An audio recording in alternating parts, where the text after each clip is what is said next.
Hey, this is Kathy from Kathy Cooks For You, and welcome to my kitchen. So a couple weeks ago, I decided to buy something new that I hadn't bought before. It was Swiss Chard. Now, the reason why I bought it was because it was so pretty. It came in these beautiful yellow colors, bright pinks, and red stalks.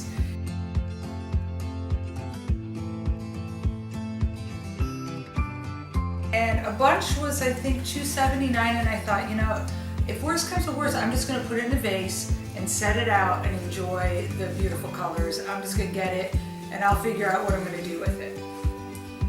A couple days went by, and I had done nothing with it. It was starting to wilt a little, and I thought, well, it's time to do it, do or die, so figure out something to do with that chard. What I did was, you know what, easiest thing I could do, just throw it in a tomato sauce and put it over some pasta.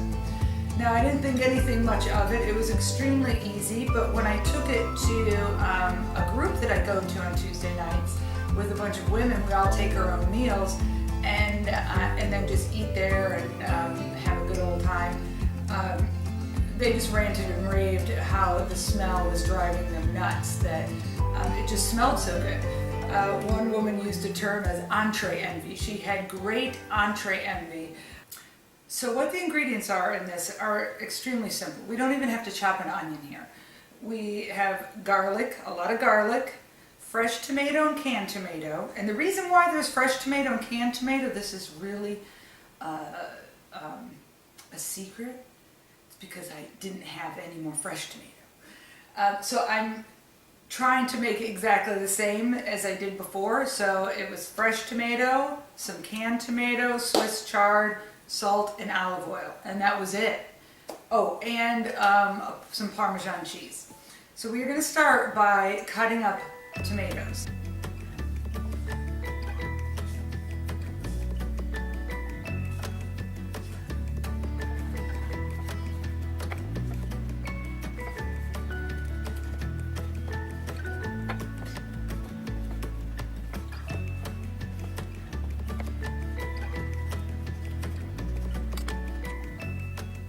This is a lot of fresh tomatoes.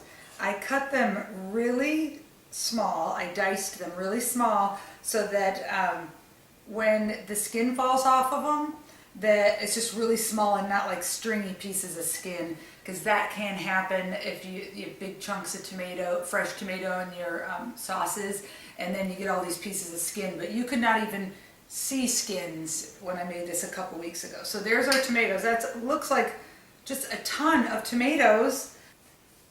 So our next step is going to be getting our sauce going. So I'm going to start by pouring a generous amount of olive oil on the bottom of my pan.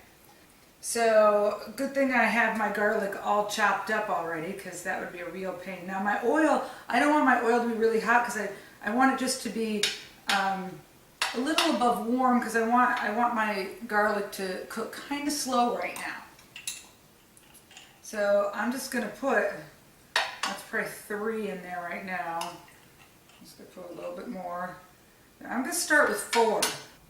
It's kind of scary tripling the recipe. It just, you know, seems like I'm using a lot of oil and a lot of garlic, but it's 4. I'm making it for 10 people now instead of 4, so I got to remember that. Okay, we just have a nice light little bubble going on here with our garlic, so I'm going to add our tomato in now. I'm just going to put all these in here and let them cook down. I'm going to add some salt. So we're going to put in probably right now a teaspoon of salt. So this doesn't even have an onion. Isn't that crazy? I don't hardly ever cook without having to chop an onion. So I'm going to turn it up now that I have my tomato in there. So now the garlic isn't going to burn.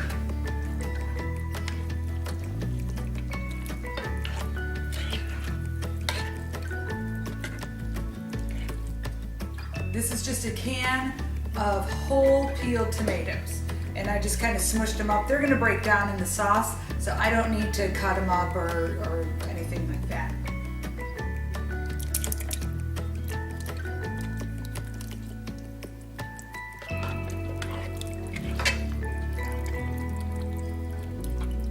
we can start cutting our Swiss chard here. Now I just did it in slices. You know, again, I didn't know what I was doing. I've never done it before. I just chopped off the end and tossed that and then just cut it up. So just like this.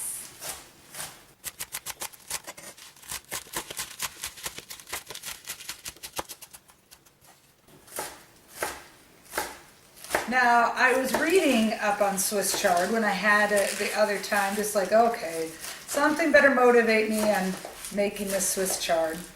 And it is in the green family, very high in vitamin A, vitamin C. There was a study done at Harvard, and it concluded that you should be eating 2 servings of leafy greens a day, and that each serving of those leafy greens lowers your chances of heart disease and stroke by 20% just by eating leafy greens. So I already cut up some chard here, so I'm just going to put this in here with this, and then we'll eventually put that in. We also need to cut up some Parmesan cheese, so I'm going to get to that right now. The big thing is that you don't throw your Parmesan cheese rind away. So what I'm going to do, this is a pretty big rind, so I'm going to cut it in half. I'm going to save this half for something else, and this half I'm going to just put in my sauce and let the flavors from this blend into the sauce. And then I will take it out before we serve it, because this, you know, is kind of a hard thing, but it still has so much flavor. While this is cooking, I'm going to get my pasta going. And I'm gonna do some angel hair pasta. Normally I don't buy angel hair pasta, but I used it with this and it was so good that I'm gonna start buying angel hair pasta again. This is soupy. It's a lot thinner than a pasta sauce, and it goes really well with all those little hairs of angels. Sauce is really starting to come together. It's a nice juicy sauce, very liquidy. And that's exactly what I want for the angel hair pasta. I ended up putting that other half of rind in here too, because this is a big bowl of sauce here, and I thought, you know what, it needs some extra flavor. And I'm having some big chunks of the tomato from the can in here. So I'm just going to take my potato masher and mash this down and just kind of break up some of those big chunks.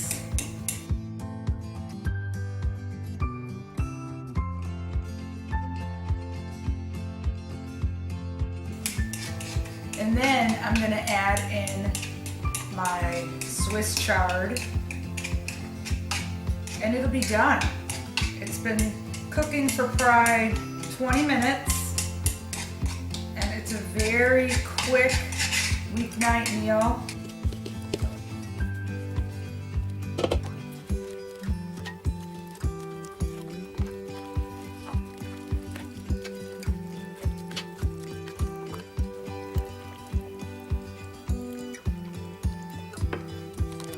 Angel hair pasta, and we are ready to get this in the bowl and try it out.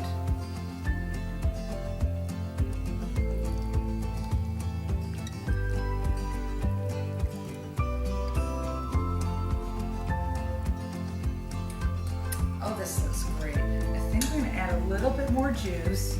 Now, if you don't like your acidity level, if it seems, you know, all tomatoes are different, so if you don't like the acidity level, you can add a little bit of sugar, just like a half a teaspoon at a time. If it just seems too acidic, you can also add more salt. You know, everybody's taste for salt is different, so it's hard to say how much salt to put in a dish. It's excellent. Thank you so much, and please watch my channel again, and like me on Facebook, give me a thumbs up on YouTube, subscribe to my channel either on YouTube or khakicooksforyou.com.